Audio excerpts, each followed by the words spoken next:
Thank you very much to everyone for joining us today, and thank you in particular to all our speakers. I will let them introduce themselves in shortly. I wanted first of all to thank also very much on behalf of WIL Europe Vox Femina for offering us this great webinar. So Valérie Tando de Marsac will shortly introduce to our network what actually Vox Femina is and your activities. So I will let her do that. As I was saying before, I will tell you a bit more about WIL Europe as well. But before that, I just wanted to give you a bit of context and a bit of logistical details. So just for those who may not know, we wanted to organize our annual gathering this year in Paris in the offices of our premium partner, Orange. But of course, this was not possible due to the crisis. So we decided to take parts of the program and turn them into online events. We had our first session last week. It was a panel debate on the topic of purpose beyond profit with 3 speakers. Today is our second session, and next week we'll have our last session, which will be a conversation between our board member, Catherine Corish, and one of the participants of our talent pool program. So it should be quite interesting, and you can still register. You just need to go on our website and you'll see in the upcoming event sections how to register. So this webinar is really part of this series of online events that we're organizing in partnership with Orange. So thank you again also to Orange. Orange, for those who may not know, has been a partner of WIL for the past 10 years. So it's been great having them on board, and we're very happy and honored to be organizing this webinar in partnership with them as well. In terms of the logistical aspects, for those who are not used to Microsoft Teams, just so you know, you can pin the speakers so that you can see them full screen, or at least, you know, the 3-4 of them. So perhaps, yeah, I guess when you will start, maybe Valérie, when you will introduce them, each of you could perhaps raise your hand so the audience can identify you and pin you. And to pin the speaker, what you have to do is just click on the 3 dots that you see on the right of their name. And when you click on those dots, you will see different options, including the option to pin them. Okay, so I think it might be nicer for you to see the speakers, and maybe one speaker after each other, actually, since they will each of them give a presentation of about 10 minutes. Yeah, regarding actually the flow of the session, once I'm done with my introduction, Valérie Tando de Marsac, the president of Vox Femina, will also share a short presentation, and then we'll have our 3 speakers, or 4 speakers, now I'm confused. Well, you will see, each of them giving a presentation of 10 minutes, including a few Q&A session. And if we have time, we'll finish with also a 10 minutes Q&A session. For the questions, you can ask them either in the chat, or if you are comfortable, you can also just unmute yourself and speak, and it should work both fine. We've done that in the past, so you should know actually how that works.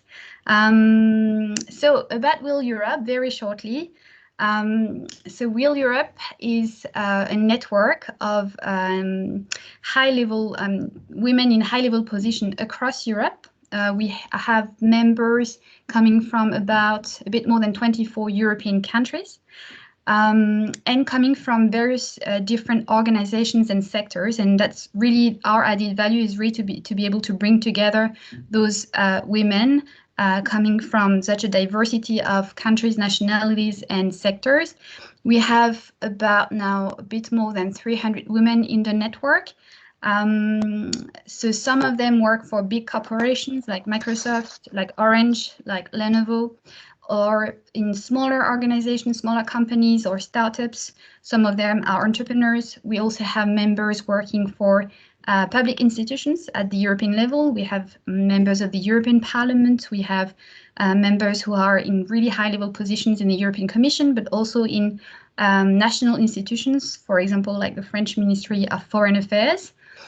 We have also lawyers, consultants. We have less, but we'll try to have more in the future, members coming from the non-profit sector, etc. So it's very diverse. And as any network, our first mission is to make sure that we can allow them to meet and exchange and learn from each other, support each other, perhaps also do business together, invest together, or just meet like-minded women, but coming from different sectors, and thus being able to kind of open your horizons and see maybe different opportunities. So to make sure that they can meet, we usually organize events. We have about between 3 and 5 events throughout the year. Of course, given the current context, we had to stop our on-site events, but we are then, as you can see, organizing online conferences and webinars. We have usually 2-3 debates at the European Parliament, and then 1-2 days events in other European capitals. And the second mission, I would say, and this is great to have this webinar also for this reason, is to promote them and to encourage them to be more visible. So they can do that through our event, because one thing I didn't mention is that in our events, we don't only speak about women leadership issues. We speak about any issues that we think a leader should know, or at least be curious about. So we explore topics such as climate change, the digital transformation, Brexit, and so on. And we have members, experts in all these sectors. So of course, when we organize these panel debates, we first check whether some of them could speak at our events. So it's also a way for them to gain visibility. And we also promote them through our communications channels. So we have a website, of course, but also an online directory featuring them as female experts. We interview them, and we feature the interviews on our newsletter, monthly newsletter, on our social media. On our social media, we also, share their news. So we're really trying to promote their visibility and to encourage them to be more visible. And last but not least, a few years ago, our members, I didn't mention that, but it's quite important. They are all senior level. So a bit more than 20 years of professional experience. And a few years ago, they decided to help less senior women who, however, had the ambition to reach tier 1 positions. So they created a leadership program for these younger women, or at least less senior. And basically, it's a 1-year program. And basically what we do is that we open a network to them for that year. So that means that they can come to our events for free. There they can meet among themselves and network among themselves.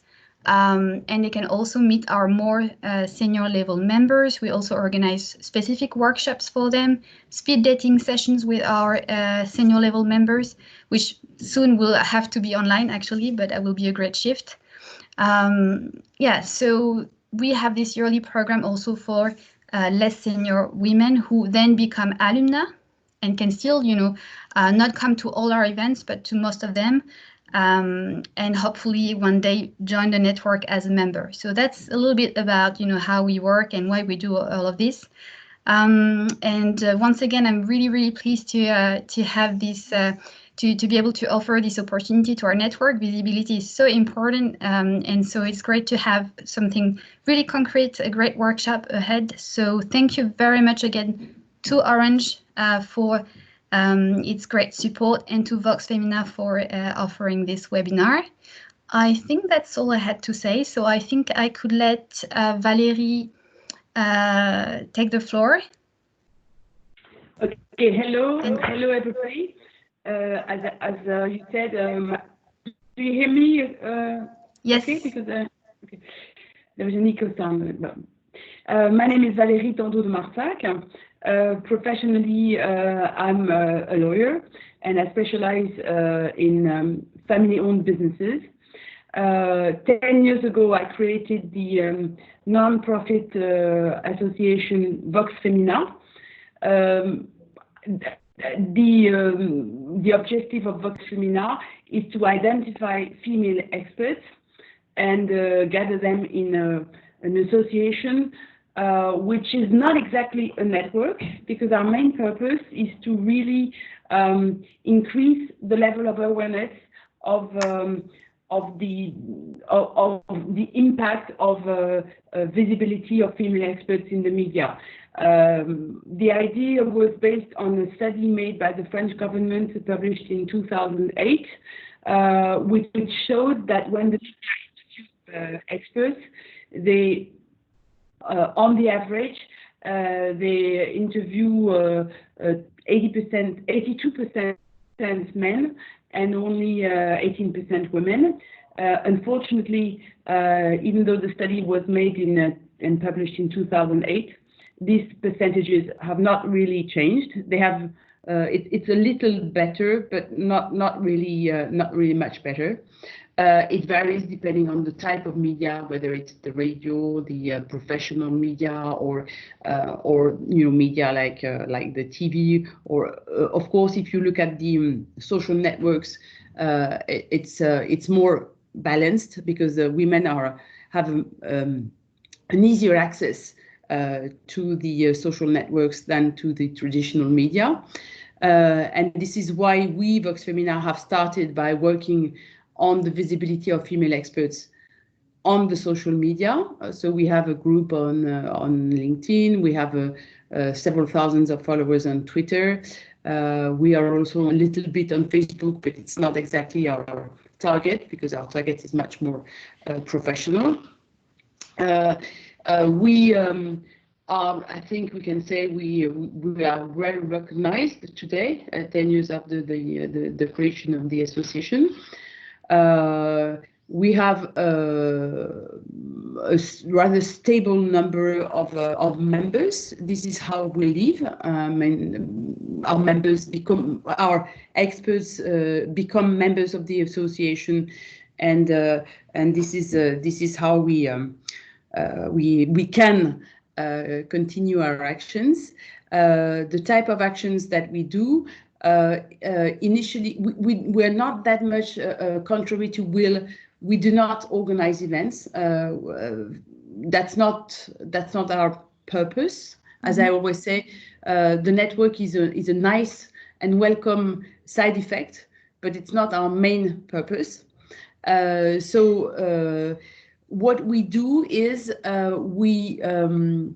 well, initially we had started organizing small events with specialized journalists, and gradually we have evolved towards something which is more recurrent. We have organized an award which is organized once a year, sometimes a little more than once a year, which is called Femmes en Vue. Women in the media, I think you could say in English. And what we do is we use our presence on the social networks to incite women to candidate as female experts. So we ask them to provide us with a small video, 90 seconds video. It's a kind of a pitch, in which they have to explain why they think that they are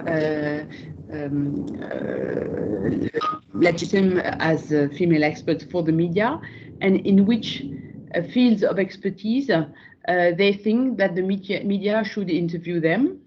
And usually we have between 60 to 100 candidates. Then we organize a jury with our partners. Among our corporate partners, we have Orange, just the same as WIL. We have had Orange for a few years. We also have other corporate firms such as Deloitte or Renault, or a number of them which have followed us over the past years. We have media, La Tribune. We have had TF1 for the past 3 or 4 years, I think. France Média as well, another TV channel. And then we have the French ministry, which has supported us also, which has supported the award for a few years. We select a number of nominees, usually 12 or 24, it depends on the years. And they are their reward, in fact, is the possibility to have a one-day coaching with our partners. Until last year, it was TF1. Before that, it was France Média Monde.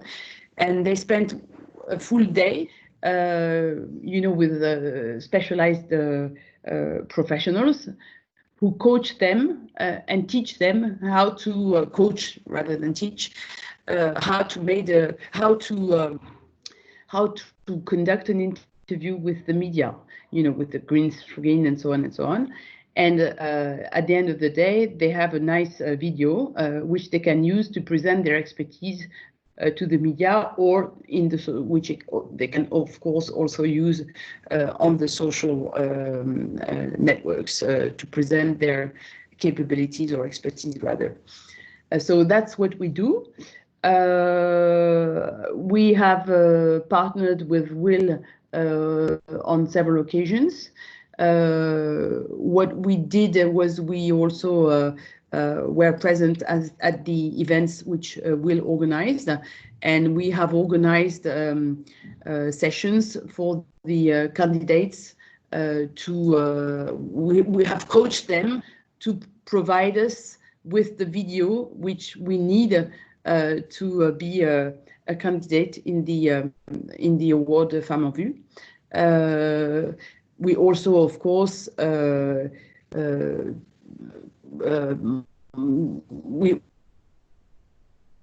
a regular basis, we provide conferences, etc., to increase the level of awareness on this issue of the number of female experts in the media, because as you said, visibility is of the essence in nowadays world, and I think it's going to be increasingly true with the development of teletravail and so on and so on. It's going to be increasingly important to be visible online. So we try and convince women that it's worth the effort and that they should dare and go for it. So that's what we do. Fantastic. Thank you so much for this great introduction. So are you going to introduce the speakers as well? Clotilde, each of the speakers are going to introduce themselves, or you're going to do I think maybe Clotilde can do that. Are you there, Clotilde? No, she's not here.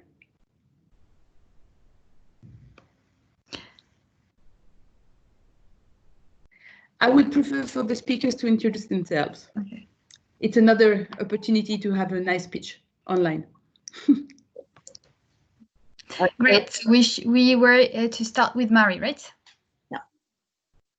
Great. Thank you, everyone, and nice to meet you all. First, I just want to make sure that everyone hears me. Otherwise, I can remove my camera. No, it's good this way. Yeah. Great.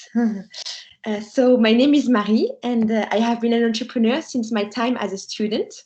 So starting my company back then, I learned to pitch through trial and error. So it was a bit difficult in the beginning, but I'm happy that now I learned so much and that I can share with you all the tips and how I pitch big corporations. So I started with my company called Never Eat Alone, where the idea was to match people over lunch. And then it had evolved into WorkWell, and we work with big Fortune 500 companies.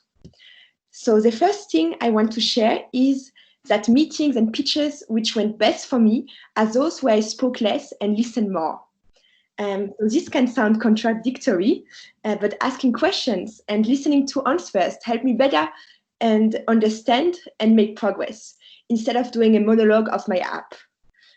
So today, I want to share with you my personal experience, then a brief summary of techniques that I use for pitching, and last, a bit more info about what seems important to me when it comes to pitching. So starting with my personal experience. So when I started Never Eat Alone as a 21-year-old student, it wasn't easy for me to pitch to big Fortune 500 companies. Because first, I didn't have any network. I didn't know you guys. Then second, the people I approached were often men, twice of my age. And so I wasn't always very comfortable having a meeting with them.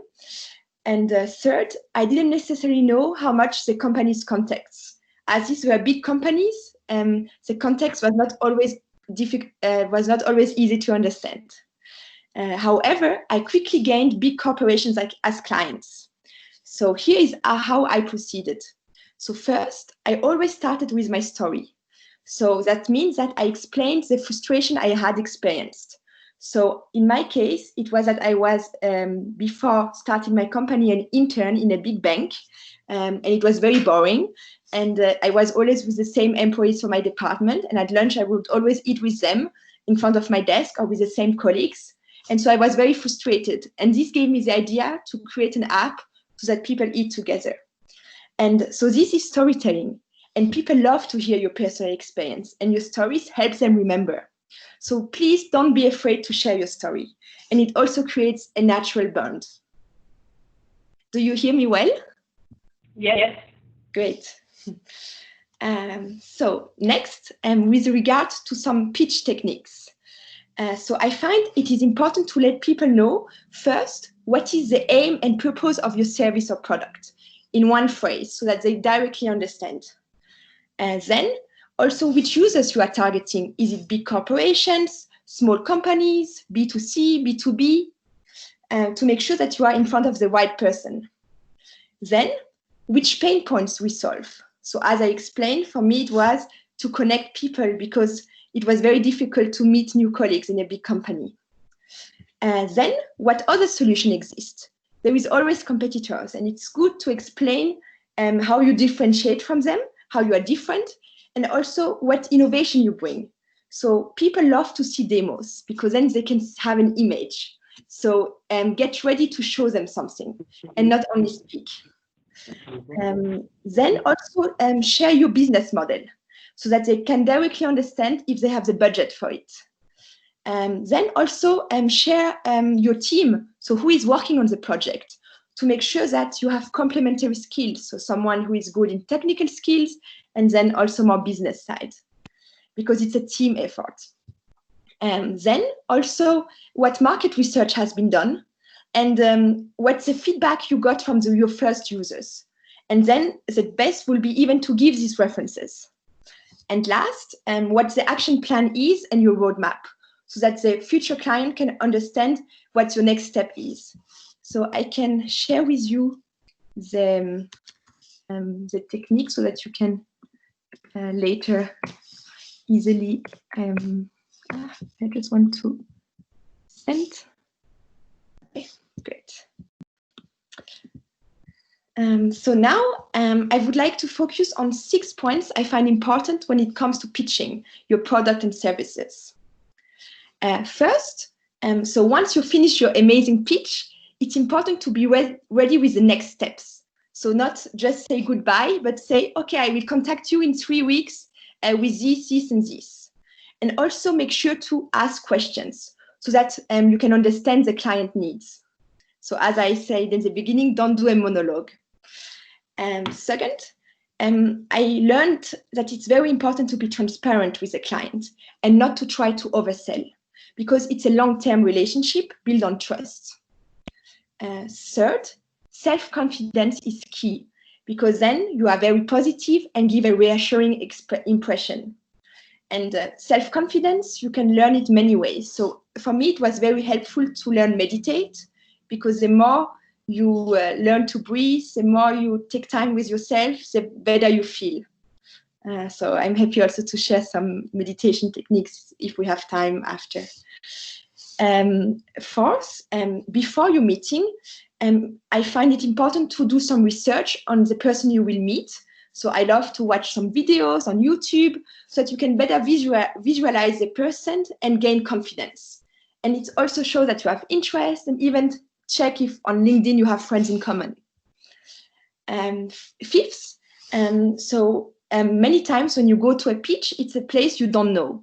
So sometimes I'm on a rush and then I'm stressed. And so I learned it's always good to arrive the 30 minutes before your meeting, because then you feel good and there is no surprises. Because for instance, one of my first meetings was at Paris La Défense. It was so big and so difficult to easily find the meeting, and then you get stressed, and that's not good for a first impression. And what I love to do, if I arrive a bit in advance, is to practice some breathing techniques, like the top sports players. And another tip I do is that one of my coaches shared with me, is to remember a time when you succeeded at something, so that you walk into your meeting with this winning mindset. And last, I love after meeting sending a thank you email to follow up. And this gives also an opportunity for the future client to come back to you with any questions. So to sum up, the pitch is very important, but there are also other factors that come into consideration.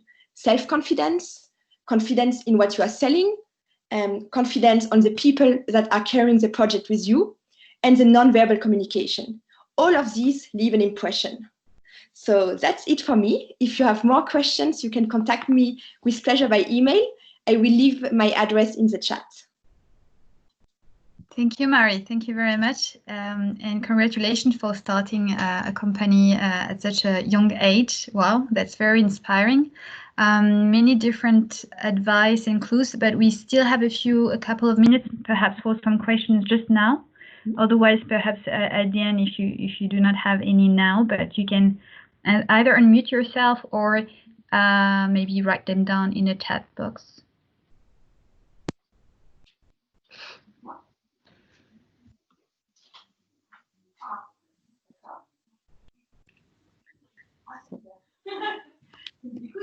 Okay. I don't see any questions for now, so perhaps we can continue with our second speaker, Morgane. No, it's sorry, it's Clotilde, and the second speaker is Isabelle. Could you? Isabelle, please, okay. Yeah, could you please introduce yourself? Hi, Clotilde. I'm happy to, but I think I think Morgane was the second speaker. But I'm sorry. That's okay. It's up to you, Morgane. Do you prefer if I start or?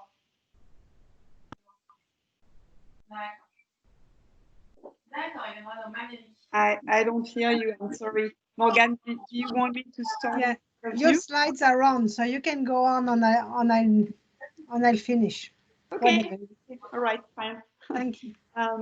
So yeah. So well, just to quickly introduce myself, and I will talk about datacraft, my company. So there will be a longer introduction, but just to say, I worked for many years for Orange, so I'm quite happy to see some of my former colleagues on the call, and I'm really glad about that. So just to start, I don't see my slides. Do you, Enara, do you show them, or otherwise I would just Yes, yep, we are currently seeing them. Okay, so it's just myself who do not see them, so that's okay. I will just go on my slides. So my presentation is how do we pitch effectively when we have a pretty complex business model. And I liked what Marie was saying about try to listen, and that's when you will learn most and you will improve your presentation.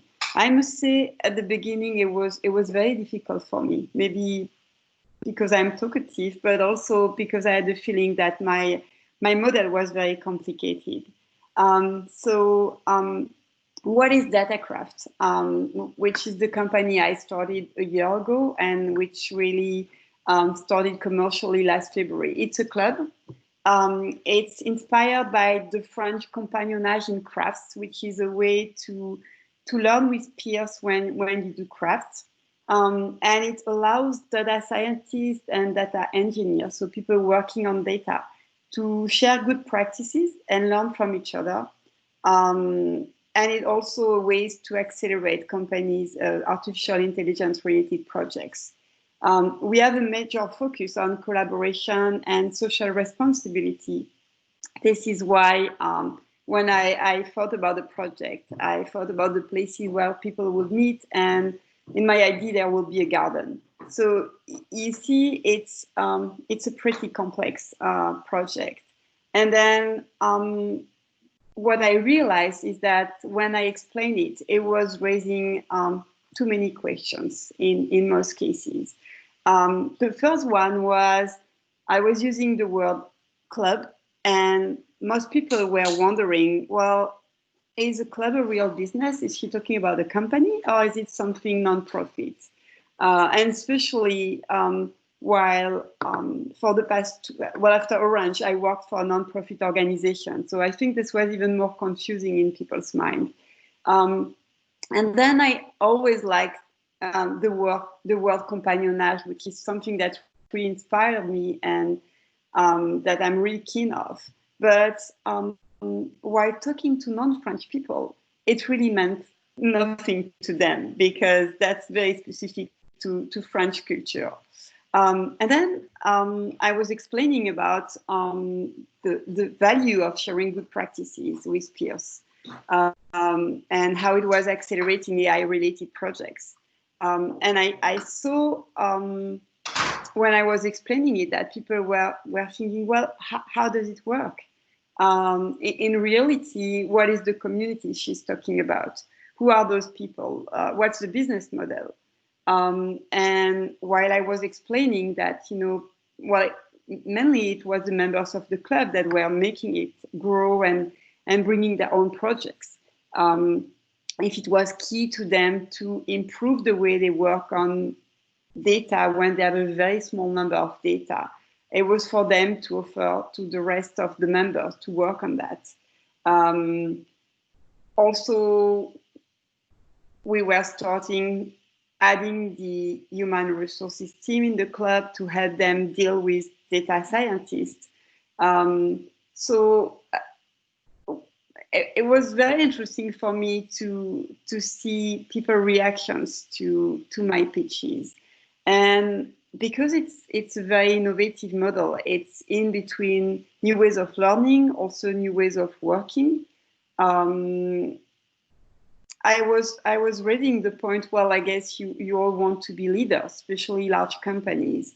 And what was interesting was that all the answers were yes, of course. And because we are a leader ourselves in our work, we like to be leaders in artificial intelligence, and we love those new ways of learning that you are proposing.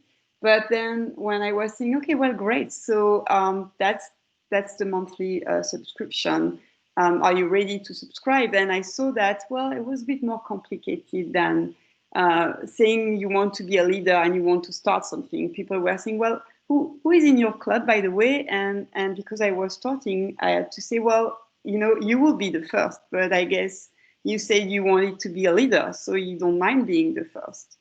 And I saw that it was getting complicated. And then my fourth point was about the place. What is key to me is to develop collaboration and social responsibility. And this is why datacraft is not a digital platform. It's a place where people meet, and there is a garden, which is a big part of my project, which allows people to really take the time to think about what limits they put to themselves when they are working on data.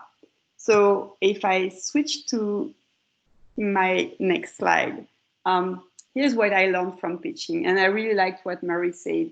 In fact, the best way to improve is to listen to people's reactions. So my first point, the club. I'm as Marie, I'm often talking to men, especially in large companies, and when it refers about data.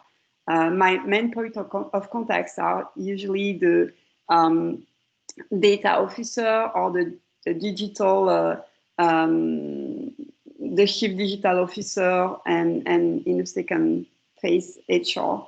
And so when I was talking about the club, I saw that people were not taking me seriously. And then once I was talking to a British prospect, and he got it right away. He said, yes, of course, a club. It's, I was excusing myself saying, well, it's a club, but it's a serious business.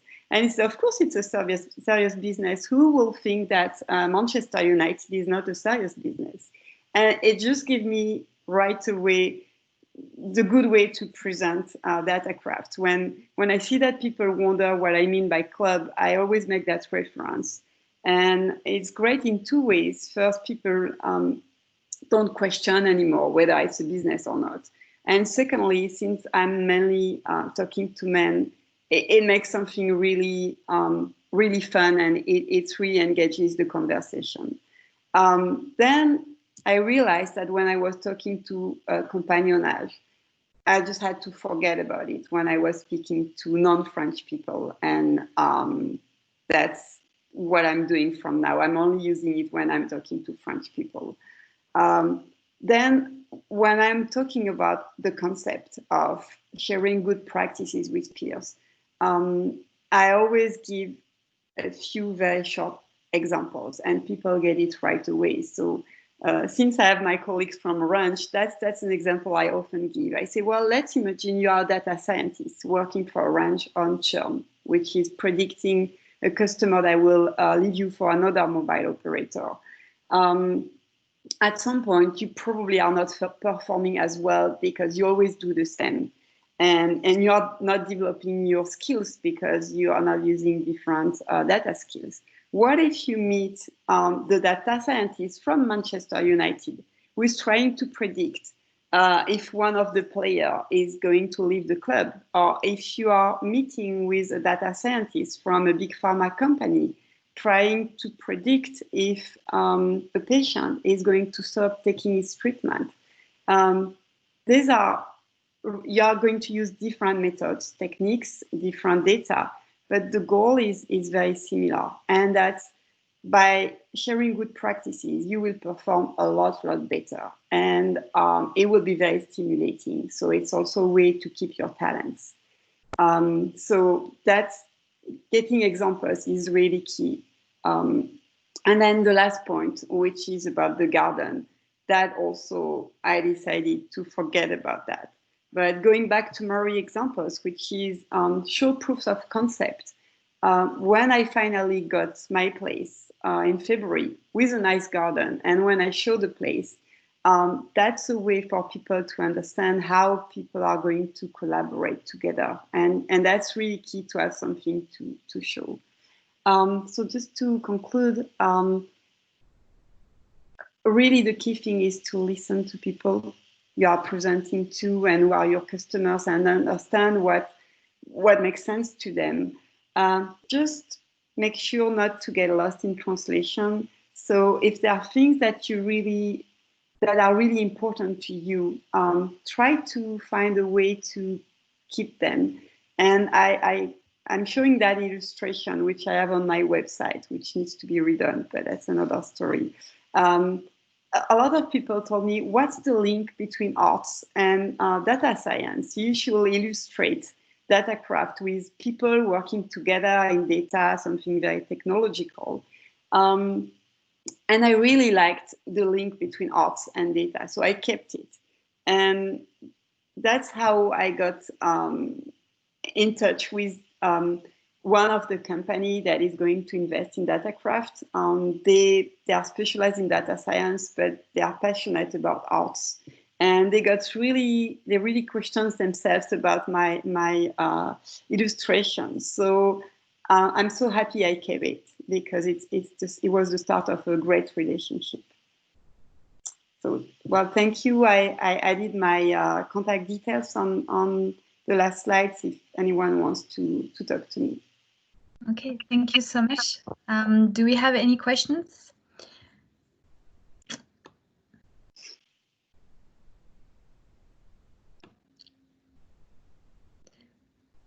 perhaps then we will move to the next and last speaker. This way we'll still have probably 10 minutes for a Q&A, for a question and answer session with all the 3 speakers. And I would suggest also that perhaps you may not just have questions, but perhaps also you could share quickly your own experience and how perhaps it related to the speaker's experience. So you can think of that during our last speaker's intervention. So Morgane, I think now it's your turn. Thank you. Just before Morgane starts, this is Valérie again. Yeah. I think one of the things which is very, very interesting in what Isabelle just said is the necessity to leave aside some of the things which are not essential or which are not well understood. I think this is one of the most difficult things to do, because the temptation is to always to be very exhaustive, you know, and I find from my own experience that the decision to set aside some of the things which are not essential for the purpose of the meeting which you are going to attend or the pitch which you are going to give, I mean, that's one of the keys to success. That's my own experience, at least. So I think it's very interesting that Isabelle insisted on that point, because it's one of the most difficult things to do. And for example, if I take the example of Vox Femina, one of the things which is very difficult to do is convince my experts that when they make their pitch for the media, they have to twitch their experience, you know, because they can't, you know, and I always need to explain that you are not selling your service. If you are a consultant, for example, it's not a CV, you know, because you're not answering a job offer, or it's something else. You have to really reformat your experience and think in the shoes of the journalist, you know, try and think of what is of interest for them. This is one of the most difficult exercises to do in my own experience. So I just wanted to thank Isabelle for insisting on that point, because I think it's very, very important. Thank you. Just, sorry, Morgane, you can go ahead. You. No, that's okay.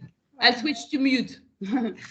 Thank you, Valérie. Thank you all. Well, I'm very happy to be here and share with you my experience. I'm just going to share you who I am as an introduction. So you're going to see, oops, sorry. Do you see my screen? Not yet. Not yet.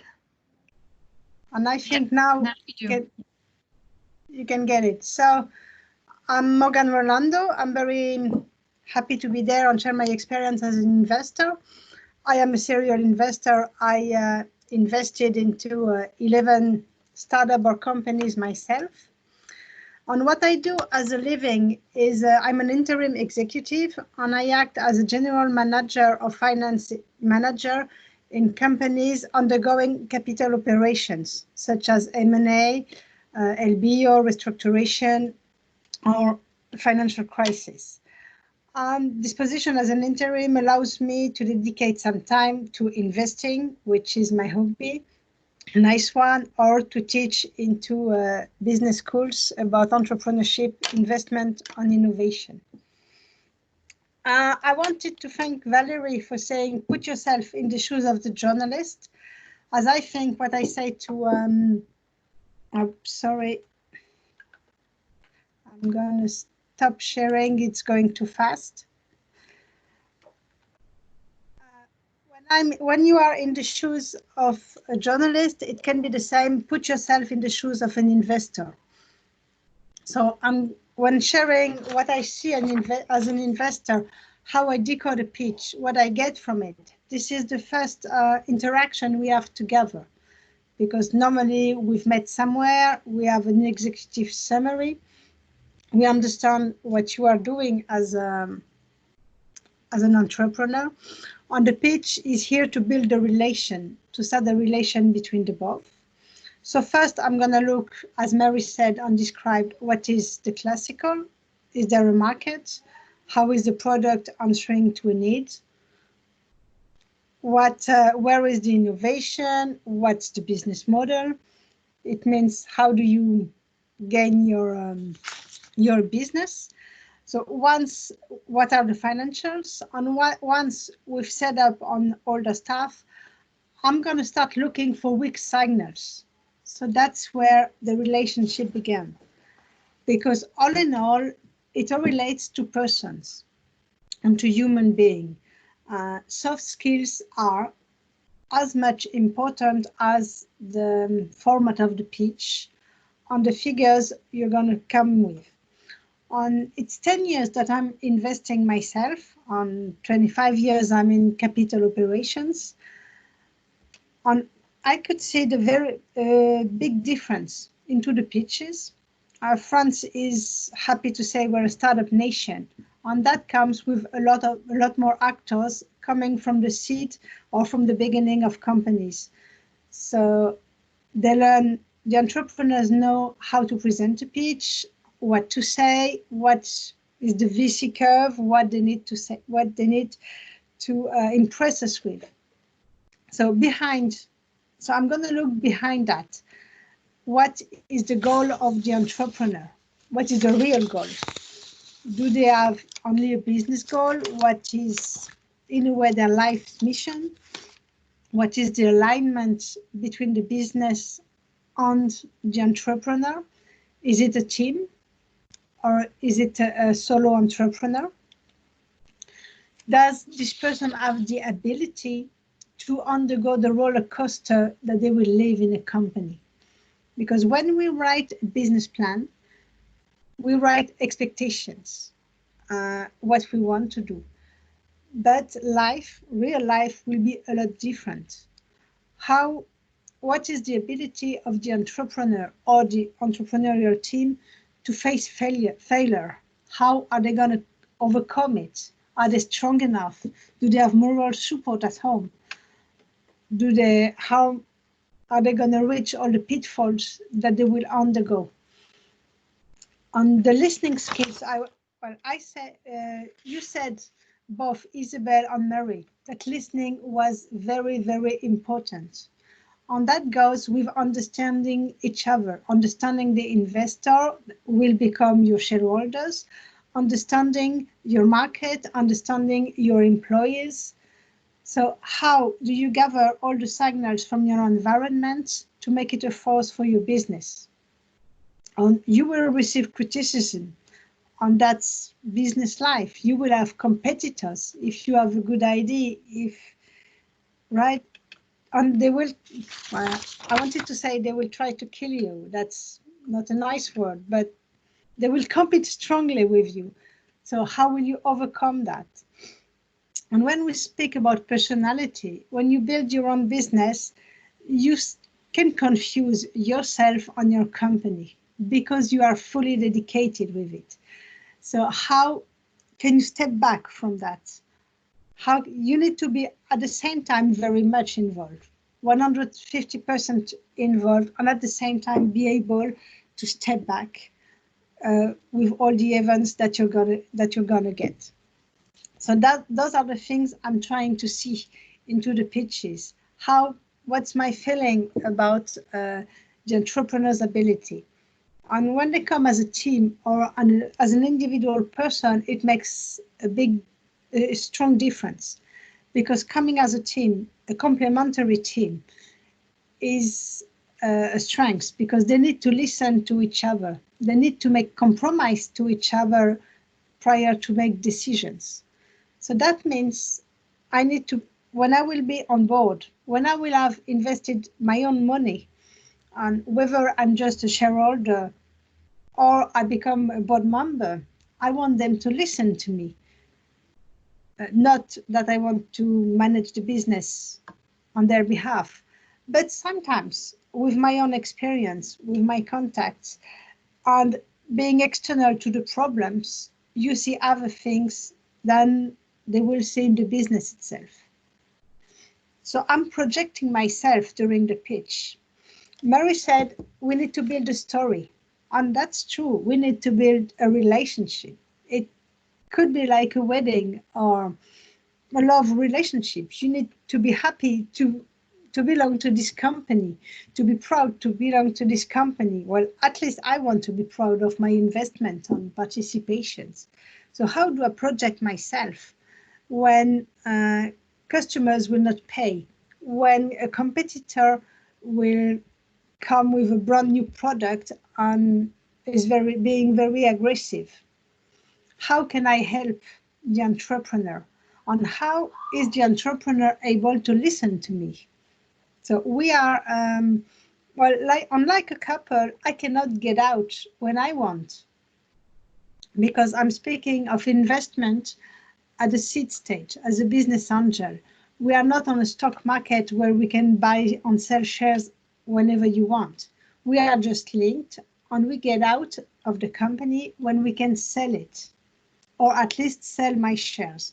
So that means another capital operation, or the public market, or another company who wants to buy a startup. So we need to go on together. Well, my money will be stuck with the company until we have an exit option. So these things need to be in my mind. How can I cope with this company for so long? Of course, money is there as well. I spoke about mostly about the personality because it's the first aspect I'm going to look. But return on investment is something that I'm going to look at as well. Do I think this business will be successful enough that I can sell my shares, my investment in the company 10 times in 5 years? And I did it. I made 11 investment myself. I sold 2 very well, and 1 went to the stock market. So I'm very happy about that. And I said, I want to see if the entrepreneurs, how are they going to cope with failure? I also had failure. I had 2 companies who went bankrupt. Then we need to accept as well to let them go. And that's the risk. That's part of the game. So when I started as an investor, the advice was, please go on only the money you can lose, because we never know what's going to happen. Even if we are all here to win together at the beginning. When I say we, I'm going to share with you my last slide. It's about the network I belong to. Oops. Which is Femmes Business Angels. It's the first women investors network into Europe. We have 12 million invested into 150 startups. 1/3 of them are women entrepreneurs. So we are not sexist in a way, but of course we don't have a sexist bias when women come to us. We had 12 big exits, and we are at the moment 150 active investors. And here is our website if you want to have a look at what we do. So thank you very much, and I'm ready to share my experience as a dreamer to build the tomorrow's world in innovation, while we keep our feet in the ground, and we still speak about cash, and we be careful about it. Thanks. Thank you, Morgan. It was quite interesting to have the point of view of the investor side, and altogether to have all these different points of view. I see we have 5 minutes, maybe a bit more if you can all stay a bit longer. I'm just checking now if there's any questions, not for now, but I do have one actually, which is how would you perhaps all advise to the participants to hone all of these skills and competencies you mentioned? So I think, Marie, you said you were being coached. So is that an option? There's Vox Femina. Are there other courses, tools, things that you could advise to then, really, or perhaps to do it in front of friends? So how would you the participants to hone those skills? That would be my question. And if anyone else has other questions, you can put in the chat, of course, in the chat box. So I can start. So yes, I agree with you. Pitching in front of your friends, it's always a good start. And then I learned also pitching with my mentors who have more experience than me, and that can give me very good feedback to always improve it. So to have people who have more experience and that you can trust, it is key. Maybe I can add something to Marie's. I also learned a lot from mentoring myself, younger woman, and it's very efficient too. I mean, if you get mentored, in most cases it's very useful. But if you mentor someone, you will learn a lot from them too. So that's something I could add for myself. Well, I couldn't agree more. Pitching and try to pitch all the time to friends on in any situation you build, on listening to the feedbacks, whether they come from a coach or from friends, is very important. Because you have only one opportunity to make a first good impression. Yeah, and I guess you also learn by doing, so just diving into it. Definitely. So I don't see any other questions for now. And perhaps I can add something, however expert you think you might be, and probably the more experience you have and the more expertise you gain, when it comes to yourself, you're never an expert anymore, because it's, it's your project. It's so I think Morgan was saying, or Marie, I don't remember, you need to take a step back.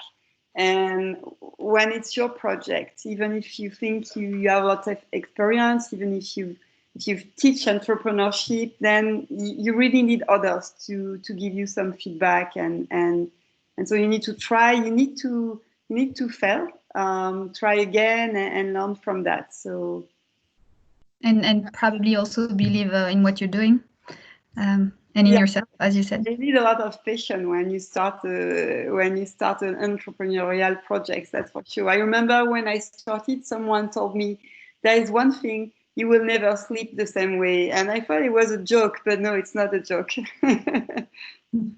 And I can add something. At Vox Femina, one of the things we do regular workshops.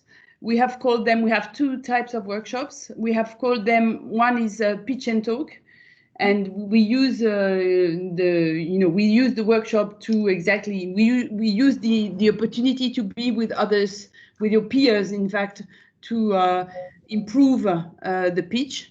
And it's exactly what you just said. It's learning by doing. I think it's the best, probably in my mind, it's one of the best ways to learn.